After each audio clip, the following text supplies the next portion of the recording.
Welcome to the Energy Show. I'm energy journalist Markham Hislop, and my guest today is David Coletto, CEO of Abacus Data, and we're going to be talking about public opinion polling for the 2025 Canadian election. So, welcome to the Energy Show, David.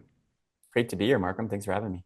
Well, this is polling has become a huge issue in this election, and because the Conservatives 3 months ago had a huge lead and had had for a couple of years, and now polls are showing the Liberals in the lead.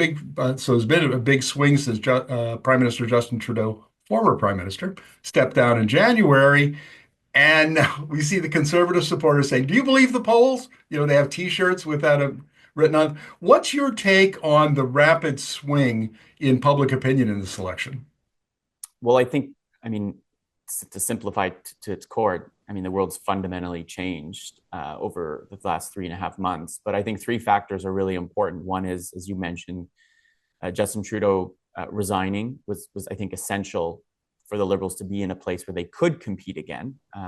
We had seen that in our research for years, that was a big barrier to people being open-minded about the Liberals. Donald Trump and all that he's done, whether it's talking about Canada 51st state, tariffs, you name it, has I think shifted the mindset of most Canadians, and they're really focused on that issue and looking for a leader and a party who can help guide the country through all of that. And then Mark Carney's emergence as the replacement for Justin Trudeau at a moment where I think people were looking for a lot of people, I should say, not everybody, looking for his resume, kind of sealed the deal to putting the Liberals in a place where today, as we talk, I think they're the favorites to win this election. And so they went from, a point where there was talk of them maybe getting third or fourth place in the House of Commons to now winning a majority government, something Justin Trudeau was not able to do for the last two elections.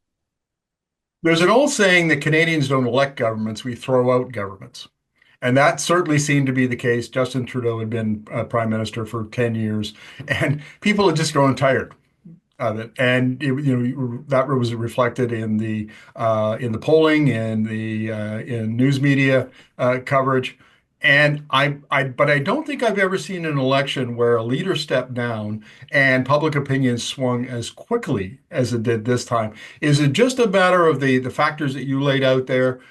He steps down, and then somebody who has the resume steps in, and all of a sudden, and that has a lot to do with it. Well, I think Canadians wanted a change.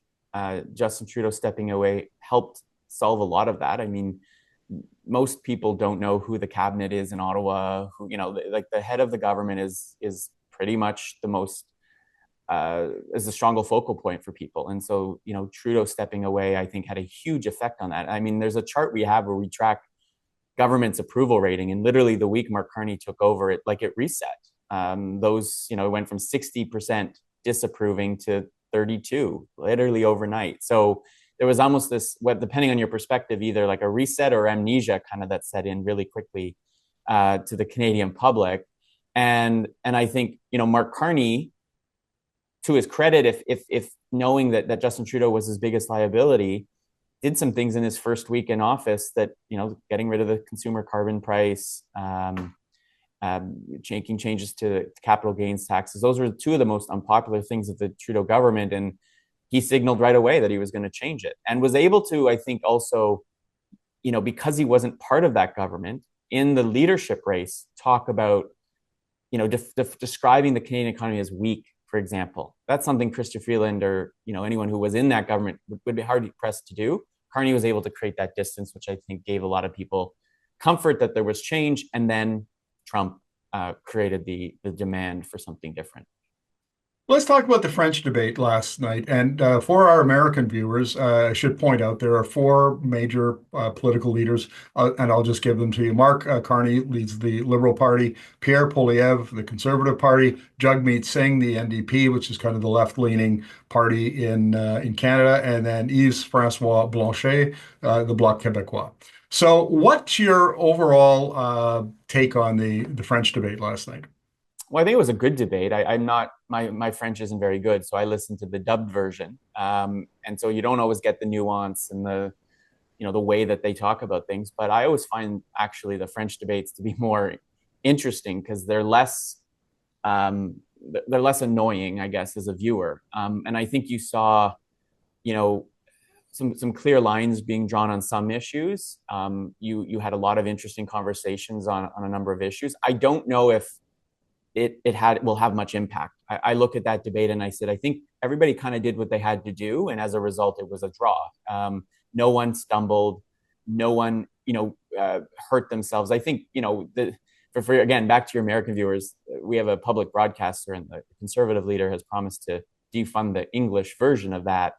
If there was any area that might have hurt Pierre Poilievre in Quebec, it may have been the conversation around that. But otherwise, I think everybody did what we thought they might do, and so I don't suspect that you're going to see a big swing. Now, in the past, French language debates have had a big impact, particularly for the separatist Bloc Québécois. In the last two, you'd seen a kind of a boost in their support coming out of those debates. We'll see whether that happens, but I don't know what would. Again, I don't know. I don't see anything that would have suggested that might cause that kind of change in public opinion. Well, let's talk about a couple of the issues that were part of the conversation that are important to the energy media audience. And the first one, of course, is Donald Trump and his tariff war and his wanting to put economic pressure on Canada so that we'll agree to be annexed. I think he's probably a little surprised at the response that strategy has garnered. Poilievre accused the Liberals of weakening the economy, making Canada more vulnerable to economic threats. And Carney sort of touted his experience as being a former central banker, both in Canada and in England. How did that play out? Was Trump a central feature of the debate? It was for the first half, and then he kind of disappeared. It felt like, but he was important, and he's been a sort of looming over the entire election. I think again, you saw very laid out the strategy of both of the two leading parties, right? On the one hand, you had Mark Carney, who was trying to demonstrate a calmness, a stability, an experience on dealing with the very things that Trump has sort of created, the uncertainty and the instability in the economy as a former central banker. I think he tried to play that, but he also had to constantly remind viewers, because Poilievre didn't leave or didn't sort of take his foot off the gas on this, that he isn't Justin Trudeau, right? And I think for Poilievre, to your point, he was really trying to litigate again the case for change, that Mark Carney is no different than Justin Trudeau. It's the same government, it's going to have the same policies, and look at where they left us, right? And so I think I don't know whether they convinced people who held different views on that any differently, but there was a clear sense that, especially when I look at the polling, the electorate is somewhat divided on that question, change versus Trump, and you could see both of them trying to play to their base. Every single time, Carney would come back to the idea that we need somebody who's going to stand up to Trump, who's going to, be a force of stability in the world, and Poilievre was constantly coming back to the idea that if you give these guys another 4 years, what do you expect? Nothing's going to change. Danielle Smith played a big role, and Danielle Smith, the Premier of Alberta, played a big role in the early days of the campaign because she has come on, she's been down there lobbying. She's met, well, I don't know if she had a meeting with Trump. I think she had a meet and greet over the buffet line or something, but pose for a photo. But anyway, the point here is that she said in an interview with Breitbart News that Trump and Poilievre were kind of in the same, they were similar views on the world, I guess it would be the accurate way to put it. And that hurt him, Poilievre, in the initial stages. Is she playing a role? Is Trump playing the role that they maybe did early in the campaign? And what effect does that have on the polling? Yeah, I mean, we've been tracking how salient Trump is, and it's dropping a little bit, I think, because he hasn't been as front and center, both in terms of like tariff announcements and on and off and on and off and all those. Other than that press conference where a CBC reporter asked the press secretary whether Trump still thinks it's better for Canada to join the U.S. Beyond that, Trump himself has not uttered those words and has not reinstigated that threat that so many Canadians, I think, are actually, that's really the greatest worry. The tariff stuff's a big problem, but people, I think, were most upset by this idea that we were just somehow going to join the US. I think Poilievre's liability throughout all of this has been Donald Trump, and is the perception that not only does he share many of the views of the US president, but is kind of like him in his language and as an approach. And so if you're somebody, by the way, 80% of Canadians don't have a positive view of Donald Trump, which is almost everybody. It's almost, universal, and the number's gone up, not down, as you can imagine. If there's any perceived association, that's going to hurt you, right? So I don't believe that Danielle Smith did many favors to Pierre Poilievre in the same way that our Ontario premier in basically joining in on the chorus that the Conservative campaign was kind of falling apart helped either. And so I think, yeah, I think Trump looms large. It's the wedge that's dividing conservatives, because there's a subset of the conservative base that likes Donald Trump still, is MAGA, it's minority, but it's large enough that he's strategically tied to having to find a way to balance that. And that's difficult when the vast majority of the country just feels betrayed and is angry at what's going on from the US. Let's talk about pipelines, because Carney and Poilievre both agreed that Canada needs to ramp up its oil and gas production. Carney said that climate remains a priority and focus on producing low risk, low carbon oil, which is really odd because, we're energy journalists, so we follow this stuff. There literally is no low risk, low carbon oil that Canada can increase production of. The only oil it can produce is bitumen, which is very high emissions intensity. And I would argue there is not the big market for it internationally. So that's going to be an interesting storyline over the next little. You want to do this, and they're just, the facts on the ground suggest that maybe you can't. Poilievre said that sovereignty for Canada equals economic sovereignty, and that means more oil and gas. I understand how that is going to play in Alberta and Saskatchewan. How is it playing outside of Alberta and Saskatchewan? Well, look, I think oil and gas has become, at least for now, depoliticized. I don't think that the old regional tensions between particularly Quebec and the West are as strong as they were. I mean, I wouldn't go so far to say that Quebecers are, jumping up and down in favor of a new pipeline crossing their province. But when the premier of Quebec comes out and says, look, I think public opinion has changed, something's happening, right? So that context by which the country is talking about security, and particularly energy security, is different. It's no longer about, climate change as an issue has fallen down the issue set. It's only 7% of Canadians put it in their top 2 issues. It was talked about last night, but not a lot through the lens of like, okay, there's a climate emergency and what are we going to do about it? It was more of like, okay, climate change is happening, but as to your point, are we going to build more pipelines? Are we going to increase production in the oil and gas sectors? And it almost felt like, among the 2 main parties anyways, there was a pretty clear consensus around it, right? And even Jagmeet Singh was asked, the NDP leader was asked, more or less oil, and he kind of didn't even, he sort of said, he didn't answer it. He kind of went to clean energy.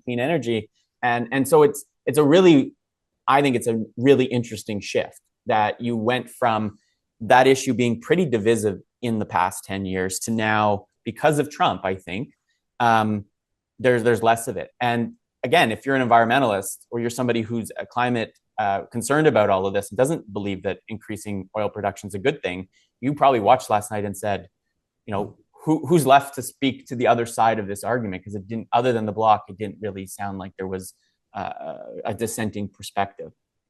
Now, I want to raise an issue with you, and this is kind of hypothetical because it's not likely to come up in the election campaign. But as an energy journalist, our focus, about half of our work is on the global energy transition. So we're looking at global markets and global oil demand.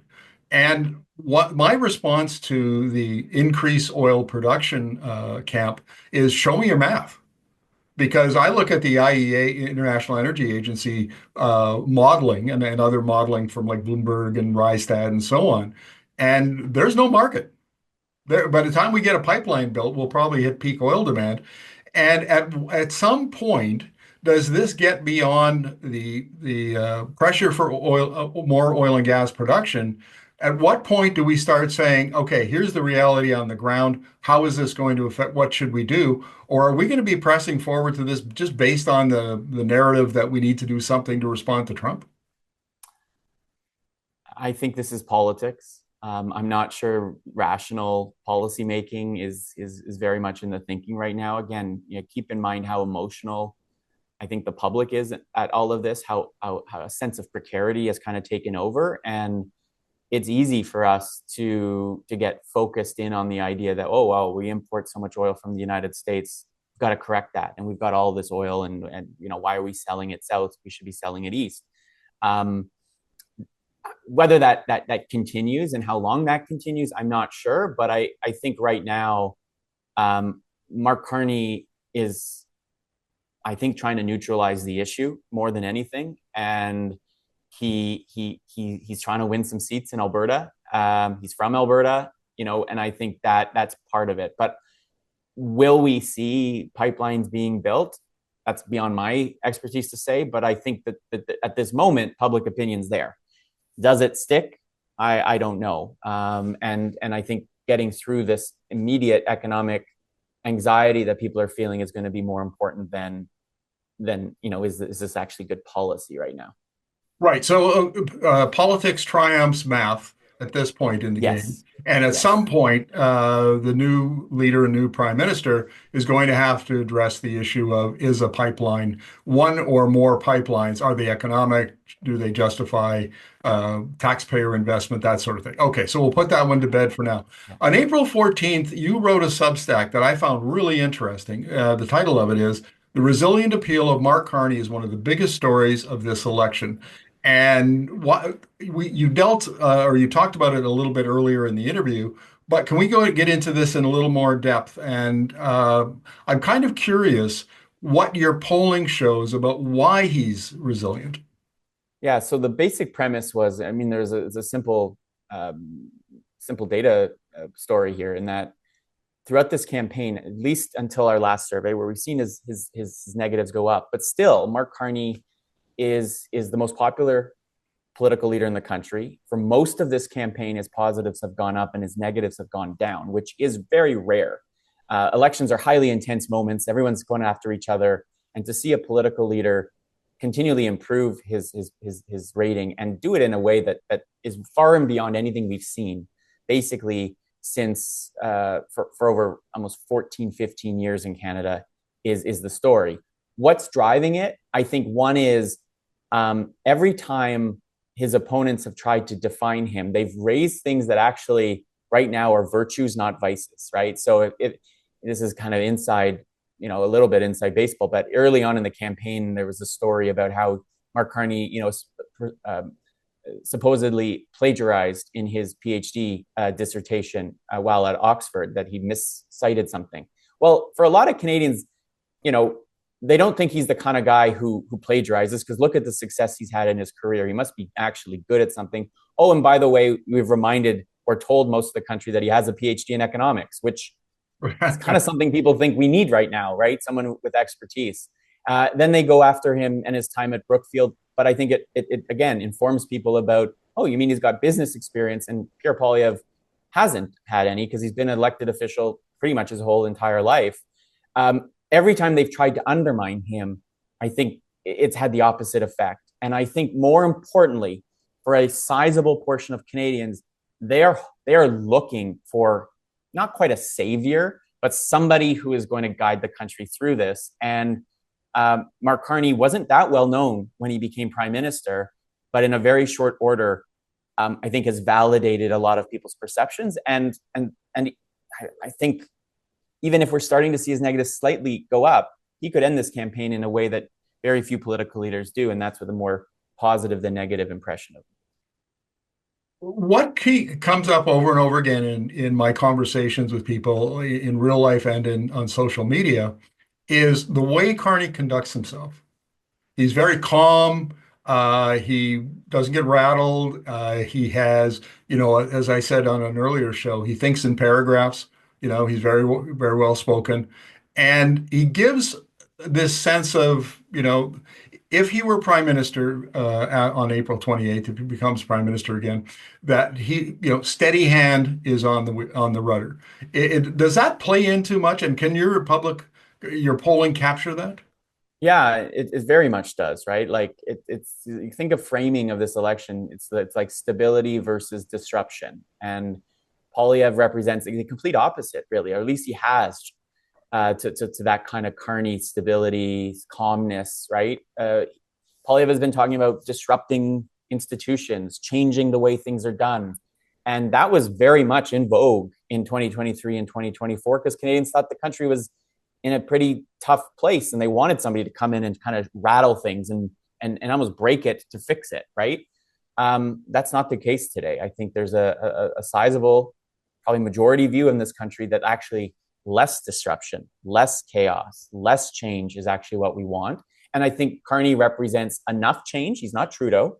But I also think contrast is always important. You look at, whether the history of US presidents or the history of Canadian prime ministers, I think it happens in a lot of countries. You often get the opposite of what you had.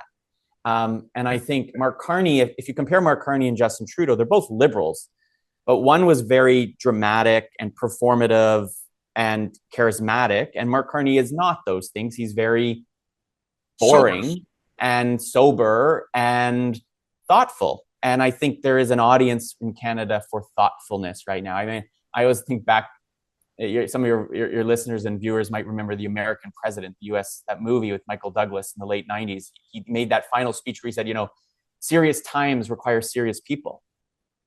That's Mark Carney for the moment today. And I think that's why he's likely going to win this election. Now let's talk about Pierre Poilievre because he has high unfavorable. There's a large number of people who don't have a very good view of him, and it's kind of his style. He comes across. I did a show last week about him, and my argument here is that I know hundreds, and you went to school, you did your PhD in Calgary, and so you probably know what I'm talking about. But I know hundreds of guys just like Pierre Poilievre in Calgary. They got a chip on their shoulder, they're frustrated, they're angry, and my argument was that it's because Alberta has big ambitions, and it has had for a long time. It thinks that if the fetters were taken off, it could be Russia and Saudi Arabia. It could play at that level. And its pipeline projects canceled. There's an unsupportive government in Ottawa that doesn't rein in British Columbia or Quebec, these provinces that oppose it. And he reflects that frustration in his attitude. That was my argument. Given your background and your polling data, what would you think of that? I think there's some of that. I mean, as much as let me say this though, as much as there is a lot of Canadians who don't like Pierre Poilievre, one of the other stories of this election is there are still lots who do, and so he's very polarizing, right? Like people don't have a gray impression of him. It's black or white. It's yes or no. I like him. I don't like him, and I think it's because he does reflect that. For some, it's ambition. I think you're right. I think it's this idea that, like, look, these liberals, and I think Stephen Harper had a little bit of this as another Albertan, right? Liberals have held this country back. He uses language like we need to unleash Canada's energy and natural resource potential. That he would probably argue, whether it's special interests or bureaucrats have held back. And I think that's there. I also think, though, that Poilievre, unlike the last conservative leader, or maybe the last few, has a very clear ideology, right? It's not Trump. I don't think he's a populist at heart. I think he believes in a small government.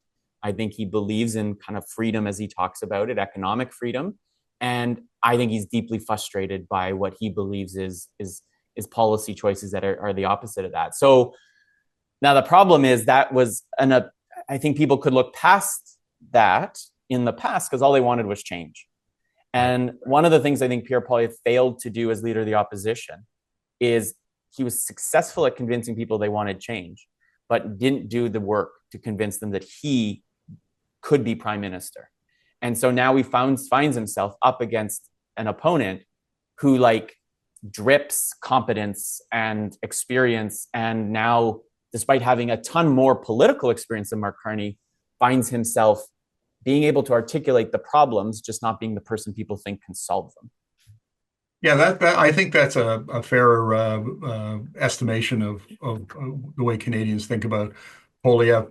To wrap up our interview, David, what can we look forward to for the next week and a half or so until Election Day on the 28th? Well, I think, tonight's the leaders debate, the English language debate. I think it could be an important moment. I think people will be tuning in. We do see interest in this election higher than the last two. I think we may see higher turnout than we have. It's also a long weekend. And this is a moment where, like, myself, my family are going to get together and we're going to probably talk about politics. It's going to come up.